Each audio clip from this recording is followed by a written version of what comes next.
conversation here. We should start over then. I guess we're gonna start over. All right. Okay, Well, again. Take two. We'll sit a little closer. In 3, 2, 1. The stream. Well, welcome to Haven Village, John. So we've been talking about this is John's first visit, and we started talking about collaborating 2 years ago or over that when we were looking for land and sharing about being in the private realm. And at that point, when we were talking with John and Rebecca, it was a new thing that you weren't so sure about.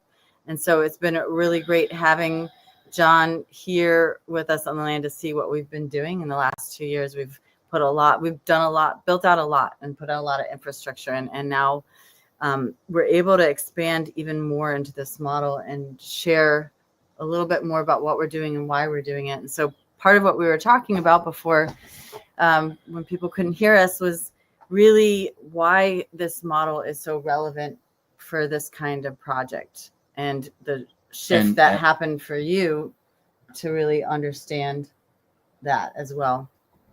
Yeah, so we were all collaborating a few years ago on a land project and trying to get something off the ground. And Amani was talking this noise about trusts and PMAs. And it was actually Amani that introduced me to the concept of a PMA with their Haven Earth PMA and the trade school they're doing.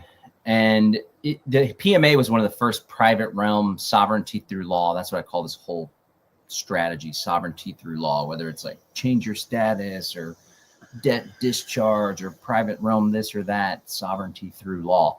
But I was initially skeptical about that entire world, but the PMA thing made sense. It's like, okay, you can essentially operate a business just the same as you would with an LLC, but instead of asking government for permission or voluntarily opting yourself into all sorts of statutes, requirements, filings, you simply coalesce with other free people and have private agreements on how you're going to engage with one another.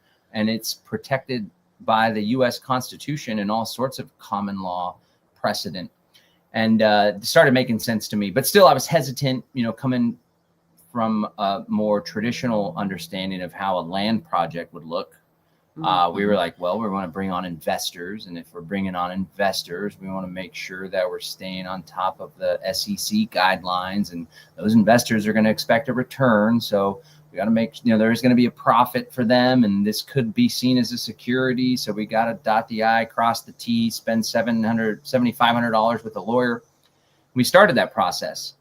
And it was something we were going to do together, but then we kind of went separate ways. They wanted to do something in Tennessee. We still kept exploring in Texas. And what Becca and I found was just not only is that route unnecessary, but it also comes with a whole lot of friction.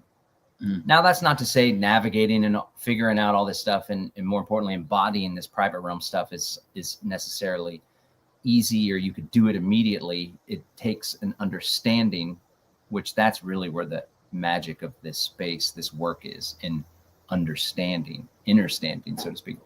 But we met all this friction. It took all this time. It was all this money. And all along, there was another way, a way that's in alignment with the values that we are teaching: freedom, self-governance, responsibility.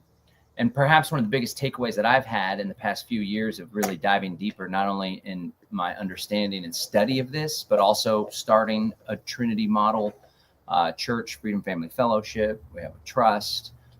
We have PMAs, and we're bringing together, working with people, coming out to our land and such.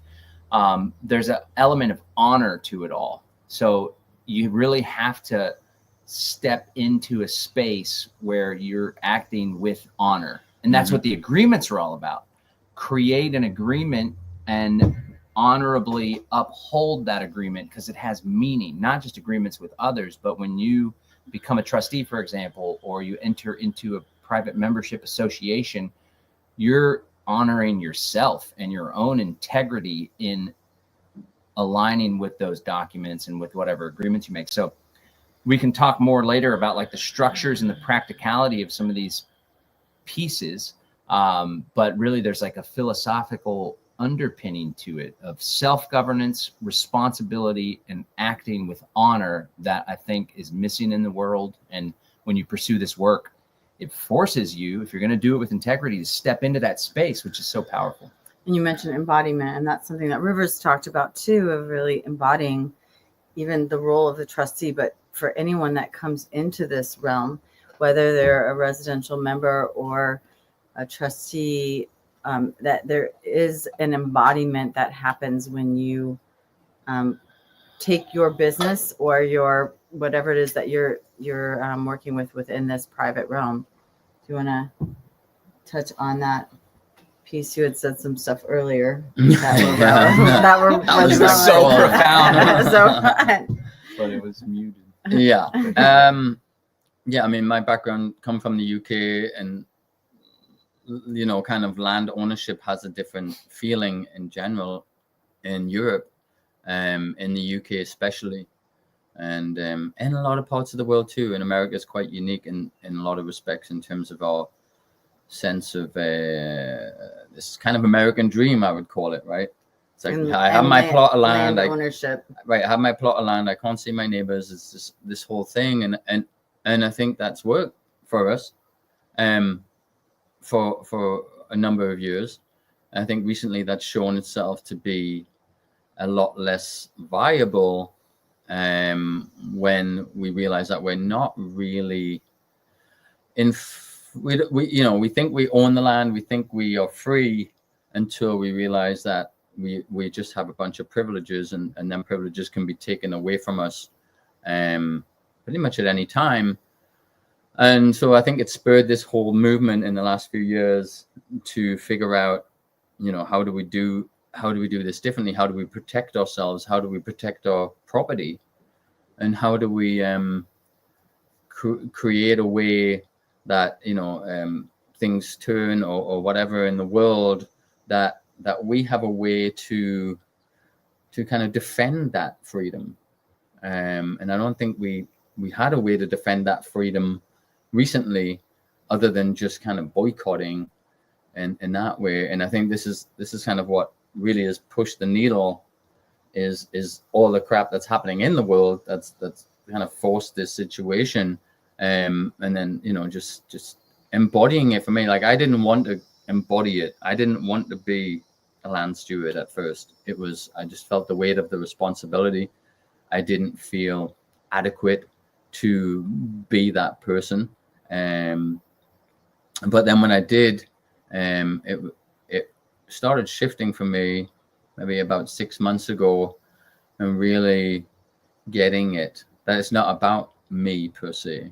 It takes the onus off of me so much, and I'm doing it. It's a higher purpose. We're reclaiming our lands again. We're reclaiming it back from the system, and not in this aggressive way, but more just like kind of in, like you said, it's like we're just acknowledging that we have a right, and that we are stewards. I mean, and that's part of, you know, I think maybe people following you, John, have seen your transformation in the last couple of months specifically around your ministry, and that part of this model that is really, you know, kind of unspoken. I can't remember what we've already shared and not, but we're sharing a piece around this, not just the embodiment, but sort of the magic of what this brings forth. I mean, when we're working on purpose and bringing in that mission, that missionary aspect through the church part of this private model, because there's the three of these things, PMA and the ministry and the trust, work in unison, and there's a strength to that. Yeah, so what we've all utilized and what teachers and folks before us have helped to formulate is this trinity model, which is a common law, non-statutory trust.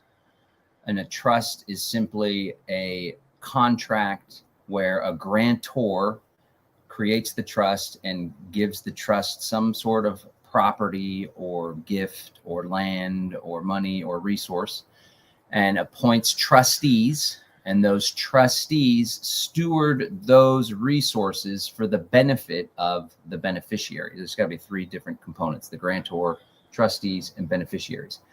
And when this is done in private, and it's a private agreement, and it's not done according to statute, it becomes a common law, non-statutory private trust, which has all sorts of protections in law, common law, and beyond, natural law, and even legal, like rulings and such. It's been protected over and over. So that's a core piece, and that piece serves to steward resources in an honorable way for a particular enumerated purpose, expressed purpose. And then you have a PMA, which is like when there's people engaging one another, or when there's some sort of business or operational activity to put forward, a PMA is a great structure for that. It's in the private realm, which is meaning like we're not asking for permission, where there's no certificate of formation with the Secretary of State. It's a private agreement, and we're all honoring that private agreement, and it's for a specific purpose. We're working together with other people. We're all on the same page. We all have guidelines, and that's the PMA. And then when you're doing all of this for what I like to call divine purpose or spiritual purpose, in honoring God, whatever God means to you, or honoring the divine, the sacred, whatever it is, the metaphysical, the universe, however hippy dippy you want to get with it, or you could go straight up Yahweh, biblical scripture style. It doesn't really matter. It's just act in a spiritual manner and give your gifts, the God-given gifts to the world. You can have the protection of the divine and practical protection of a 508c1a, which essentially is just you're operating a church, but you're not asking for permission to be tax exempt through the 501c3 status. Rather, you're just a church. And by being a church, you're not required to pay taxes, nor are you required income tax, nor are you required to do annual filings. And the IRS can't even audit you or come look at your books. The only thing they can do is challenge your tax exempt status. But in order to do so, a high level Department of Treasury official has to be the one to initiate it, not some random Joe IRS agent. So that's the Trinity model. But one thing, to bring it back to what River was saying about land stewardship. So you can use this model. You can operate in the private realm and be a health business. You could be any type of organization or effort that's sharing God-given gifts with people and helping them in that way.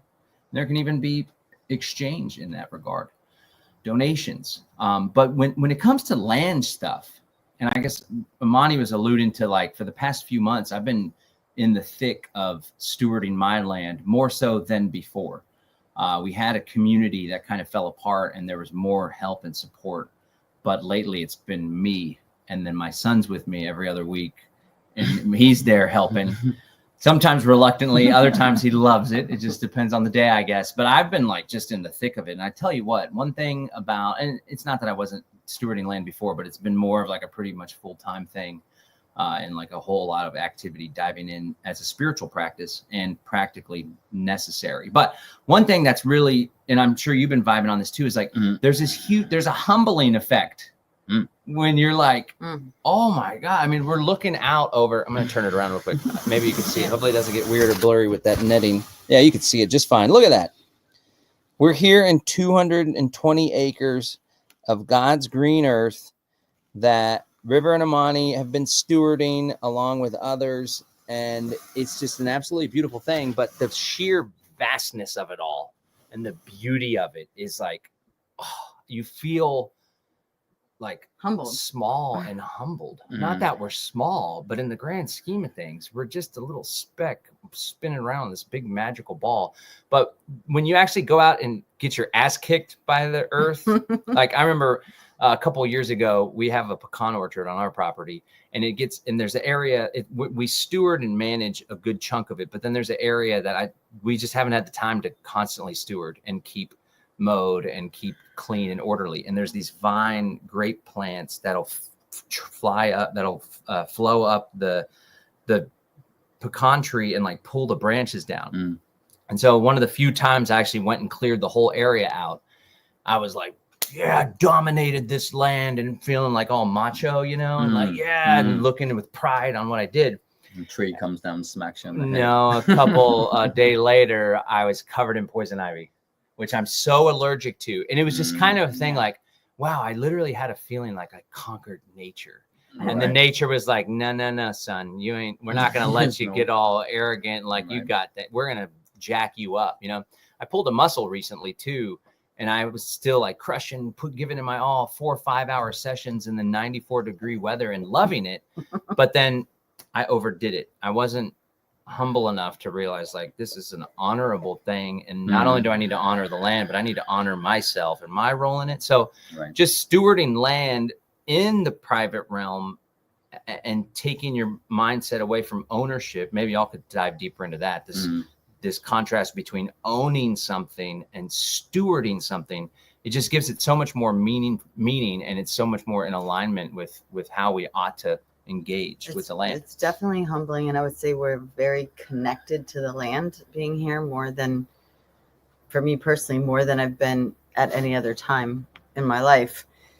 But someone had actually asked what if we have a specific religion, and so I think that's a great segue too, because for us our ministry is nature, and obviously we do our work through the trade school and teaching people how to build natural healthy homes and to grow their own food is really what we're about here. So the ministry meets the criteria that's kind of outlined by the IRS to be this 508c1a church, but we don't define it in any particular way.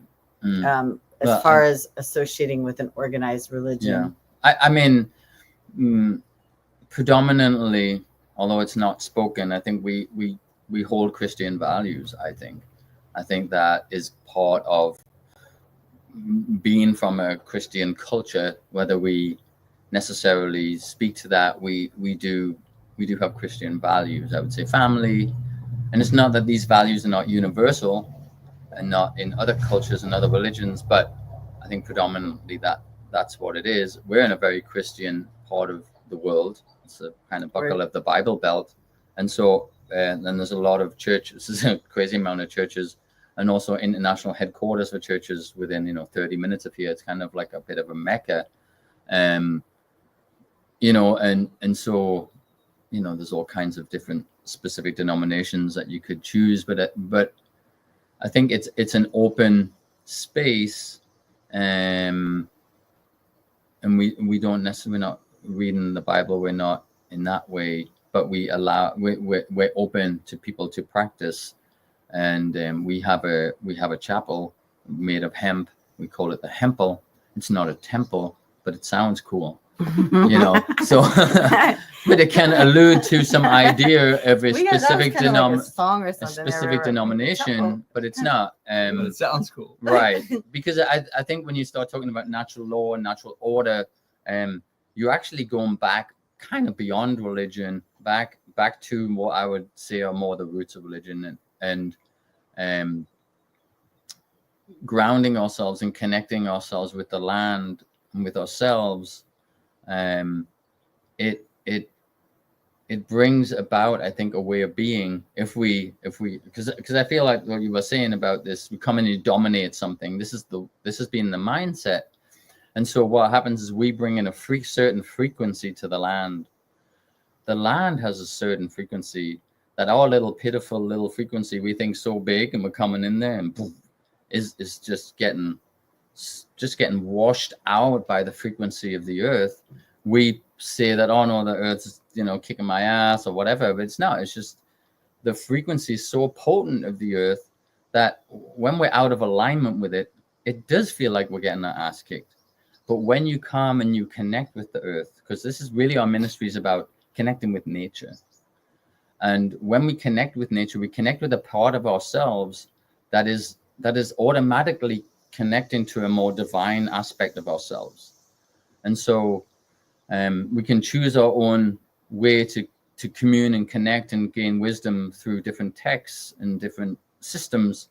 But inherently, what we're seeing here is this kind of neutral zone where nature accepts all in her frequency if you let go of this ideology that you are this, like, I need to control everything and get a certain outcome. Because if you have a specific outcome you want and you try to press that, you'll get a feedback loop that will often feel like you're getting trampled on.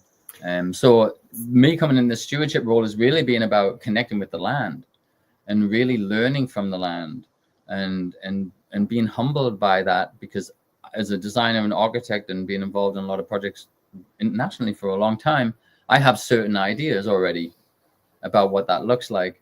And coming here, I've really stepped back from them ideas and really grew a strength in listening.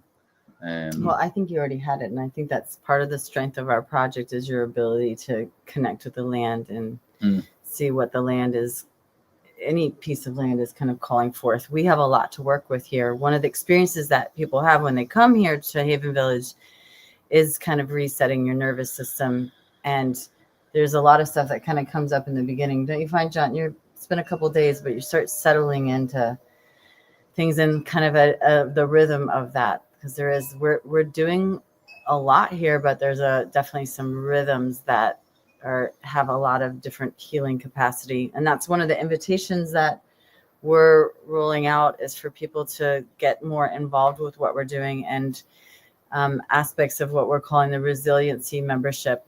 And it's a way for people to get involved and benefit from time spent on the land and explore if a residential pathway is something that might be a good fit for them, for us, and that there's a process that it goes through. But what we realize is that it's really beneficial for people to come and spend time here on the land. So part of that membership is about spending 4 weeks a year coming and learning these skills to become more resilient, to connect with people that could be your future neighbors, and to take the time, one, to exit the matrix and let your system kind of reset, but also to take the time to figure out what that pathway is for people back to the land, because there's a lot of things that people need to work out to get here. There's kind of a lot of stuff to undo, whether it's the programming or just figuring out their lives and moving assets and all of this stuff. So we're really excited about that piece. And if anybody's tuning in and is interested in exploring that, definitely reach out. But we'll be having our next event in September, the Equinox event, where it'll be a 5-day immersion, which is part of that first thing, to come and get the tours, explore the area, get to meet people, see what we're up to firsthand, like you've been able to do, John. What's your takeaways from being here? You know everything we've been up to for 2 years, but now you're here. It's put things into perspective being here. I do want to comment real quick on the religion versus spiritual thing, but I won't forget the question. Okay. Which is a great question. I think it's like, unfortunately, religion and organized religion has like completely bastardized and put such a bad taste in people's mouths when it comes to genuine spirituality. When it comes to Christianity, that's one example. Jesus Christ had incredibly powerful teachings about love and forgiveness and compassion and honor and how we show up in the world. And the church mixed in, all churches in large part mixed in all sorts of fear and pain and hardship. And then we don't even need to get into like what Catholic churches have done with young kids and all sorts of stuff. But there's all this ugliness and darkness, and it unfortunately it's turned people off of spirituality in general, connecting with the divine, with the spirit realm, and transcending just the physical world that we're all a part of. And I think that's unfortunate. And I've realized it as I've deepened my relationship with Jesus Christ and talked about it, there's still people that you're like, wow, there's just something so powerful about forgiveness and forgiving oneself and understanding that Jesus's message was about us being forgiven for our sins and our separation from God. And it's led me to be more forgiving of other people that have hurt or harmed me. And you say something just like that. That's like, oh, that seems so beautiful. And it just seems like a beautiful love message, or love thy neighbor like you love yourself, right? And then people are like, Christianity. You're like, wait a second. What? Right. What? We were just sharing how this like super peaceful dude, even if you just see him as a human being with teachings, as opposed to the son of God or a God man, which is what I believe. He was an avatar, a God man, God, son of God, here to show us a better way. But regardless, even if you just read his writing, or what he communicated. He didn't write anything down.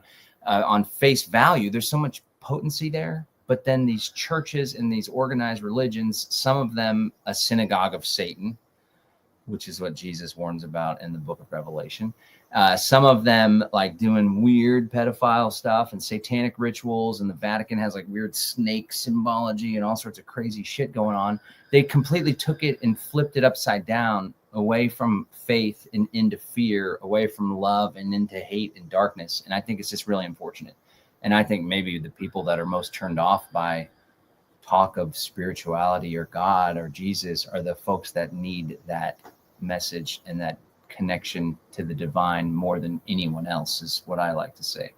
But at the end of the day, nobody's trying to force any particular viewpoint upon anyone whatsoever. It just, I would say that tapping into a divine purpose and aligning your pursuits with like an understanding that we're doing God's work to create more goodness, love, light, creativity on the world, it accelerates and empowers our mission.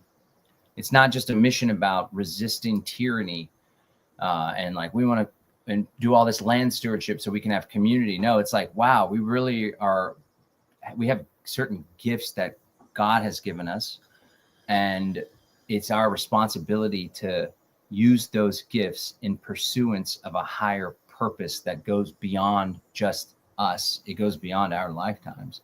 It goes into like leaving the world a better place than when we found it. So just want to throw that note in there. And then to answer the question, it's been incredibly powerful to be here. So obviously I've been following along from the get-go, and you guys speak at our Land Summit events, and we do, webinars and promote each other's stuff. And I've been seeing the pictures and stuff and in the cool little documentary you have on your YouTube channel, if you're watching this on the Haven Earth YouTube channel. But to be here in real life and to see the scale of it, because a lot of the pictures honestly focus on this piece that we're sitting in now, which is, what do you call it? Zone one. Zone one. There's like the spot where most activity takes place. The farm, the yurts, the agro-tourist, the cabins, the tourism. When people come here, there'll be tours and let's go check out the other spot. But most of the activities here, and in all honesty, a lot of the pictures and a lot of the media y'all put out is here. Right. Yeah. But then to go see the home, the hemp home, 1,600 square feet that just got built, like luxury hemp home. It's not like some rinky-dink earthen home that somebody scrapped together and we're like trying to figure it out as we go. We sure learn what not to do, but it's a structure. Water doesn't come in, at least for now, or it's starting to leak and get moldy or whatever, but people can still live there because it was cheap to build or whatever. Right. It ain't that. It's like, oh my God. Not only is it a home that's nice, but it's like this innovative hempcrete, and like the architecture is really nice and the finishings are all nice. So it's like, it's there and you go see it. And then here's the lots that will be next to it that will also have similar homes. And then you go on a hike up the hill and see all these hidden, like quirky tunnels, gems and stuff, and like little random hangout spots. Amazing views. Yeah. And you're just like, what? Who had the idea to put this here? This is awesome. And then sitting on top of a ridge, seeing this vast open green pasture with beautiful rolling hills, the Cherokee Mountains. And right in front of us is beautiful mountain range. And it's like a national forest just on the other side of the property. It's like, wow. It's not just the property, but it's what's already been built. And then if you have a mind to see, because we have a 10-acre homestead and we've done projects there. And even our smaller projects on 10 acres are like, it's a lot of freaking work. And then stuff goes wrong, or the pipe breaks, or your son digs a hole and ends up cutting into the water line for the entire house. And you got to go buy the pipe to fix it, put that little purple, little gluey stuff on it. And it's like, this is a lot of work. And then to really just sit back and look at all the infrastructure that you guys have added. You were blessed with some infrastructure already here, but what you've built and added and like dealing with waste and then putting it all with the permaculture spin where there's function stacking and the output of one system is the input of another one. It's like, it's the real deal. Mm-hmm. You guys have done so much in 2 years, and you can talk about it on a video. You can read about it in one of Amani's blog posts or her incredibly enjoyable Instagram reels, or even watch like a highly polished 30-minute documentary that they produce, which is really cool. But like nothing it all pales in comparison to actually being here. Yeah. It's like, wow, it's pretty huge. Right. And it is epic.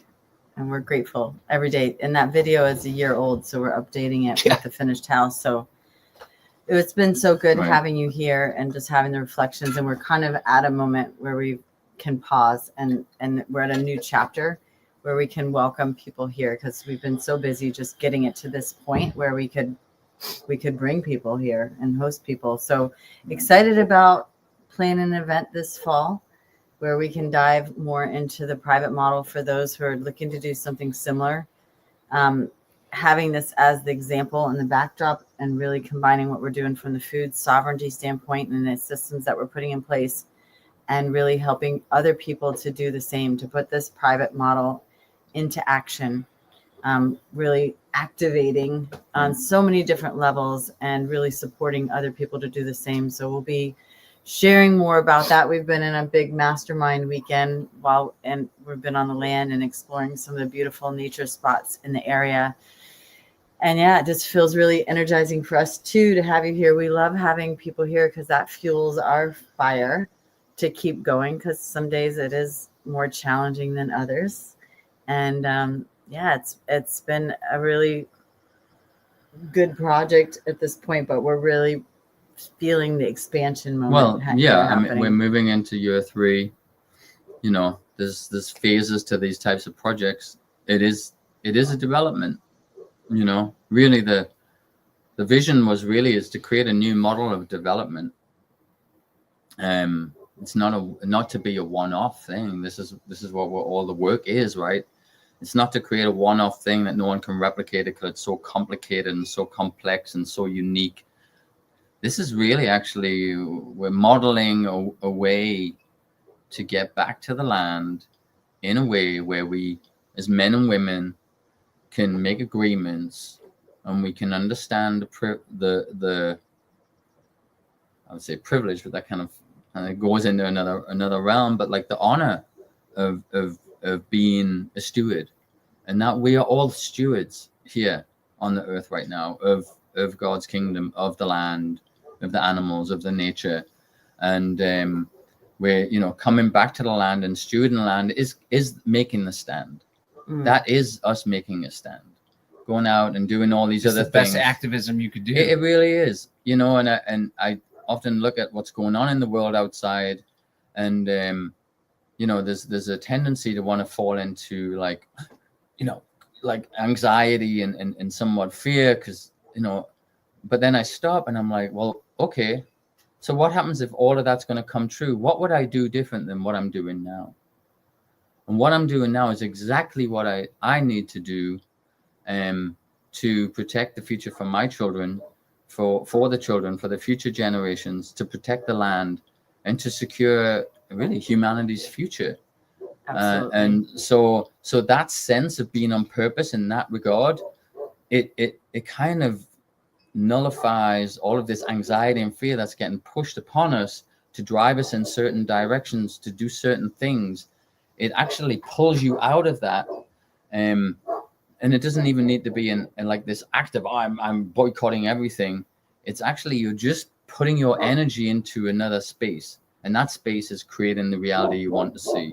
And I think that's the beauty of you coming here and seeing it as you're like embodying this and seeing how it all ties together with faith, with spirituality, with our rights, you know, and with a sense of anarchy, in the sense that we're rejecting things. We're saying no.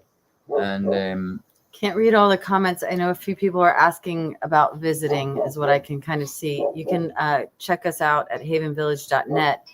And if you're interested in the upcoming events, definitely join our mailing list at havenearthtradeschool.net. That's where we send out our emails. Actually, either website will get you on our email list. But join the email list. Yeah, join the email list. We have an event coming up in September, and then we have other opportunities as well. I mean, we have another hemp training coming up because we're starting our second residential build. That's September 7th through the 19th, and then the equinox is the 18th through the 23rd. And obviously, we're working towards the event in November that we'll be doing with John, more on this private model, but there's other opportunities to come for a weekend and all of that. So if you're interested in that, just reach out and we'll send you more information. But yeah, join the email list, and there's opportunities to come out and learn and see and be inspired. And then Haven Village has put together a pathway to potentially become a permanent resident. And so that's something to explore too. If you come out and you're like, wow, this is really special. It's a path, right? And it's only for the right people. But me being here, it just seeing how real it is, and then also having a great firm understanding, because Beck and I, we're like the intentional community freedom movement people. And we started an intentional community on our own, but it ain't easy, as you guys well know. Although this is a project, a development. That's something we could talk about too. Yeah. The difference between like a community, we all have an equal say, and we're trying to build something here, and then it's going to become more of a community. But right now we're building shit, and there ain't no time for sociocracy. We're trying to get shit done. But knowing the state of intentional communities in this broader freedom, truth, conspiracy, health, freedom, sovereignty movement that we're all a part of. If you're watching this, whatever channel you're on, chances are you're part of this broader movement. I would say there's a bunch of other communities. There's a huge movement of intentional communities in general. You can find them all on the Foundation for Intentional Community website. Our good friend Cynthia Tina even has a service to help you find a community. And she's becoming more and more freedom oriented and tapped into our community. She has a list of freedom communities. But most of the established working intentional communities are left leaning. Many of them were very, very woke and weird with the COVID stuff. A lot of them are just good people that aren't totally militant about it. They're not aware of what's going on in the world and this sinister conspiracy that we're aware of. But when it comes to freedom communities, a lot of them are just getting off the ground. A lot of them are scrappy. A lot of them aren't established. A lot of them are experimenting. A lot of them don't have a firm foundation. And maybe if they accelerate, they'll learn the hard way.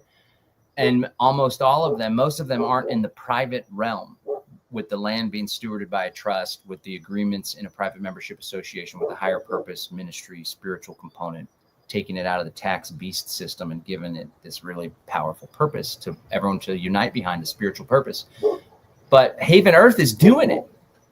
And it's not, and another big missing element is there's not a lot of people that can actually build really well, like we're like, oh, let's buy a house or a manufactured home or bring your RV, which is fine and well, but we got like this master builder guy here that can crank out incredible structures.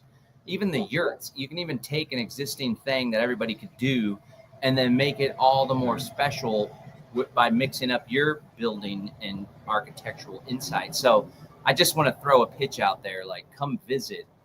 And if it's a right fit for you and for the community, River and Amani and the community, the people that are already here, there's a path to go deeper and to maybe get a spot here or have a home built, a custom hemp home built. And again, like I'm just coming to see after visiting here, like there's not a lot of other options that I could really emphatically be like, this is a great thing for people to consider, because a lot of things are just startup. I mean, this is arguably still startup, but the infrastructure's here. The land is purchased. The buildings are coming in. There's places to stay now. There's spaces and lots drawn out and allocated that could be yours. Quarter acre, half acre, full acre, with a builder on site and a crew that can come build the place. Or you could participate in building your own place as well. If you have And we're skills. already producing our own food. Producing tons of food. John's been eating the meat from the land here. It's good meat. Veggies. We fed you well. Fed me damn well. I think I probably gained it several pounds. Good. But tried to walk it off That's a too. big accomplishment that we don't talk about, because the hemp definitely outshines that. But we have been growing and producing a lot of our own food. And I think we have a delivery truck here. They're coming to pick up something. Awesome. So thanks for tuning in, everyone. Thanks for being here, John. Yeah. And join our mailing list, either website, havenvillage.net or havenearthtradeschool.com. net, and we'll hope to see you out here soon. Take care, Yay. everyone. See you guys. Sparkle.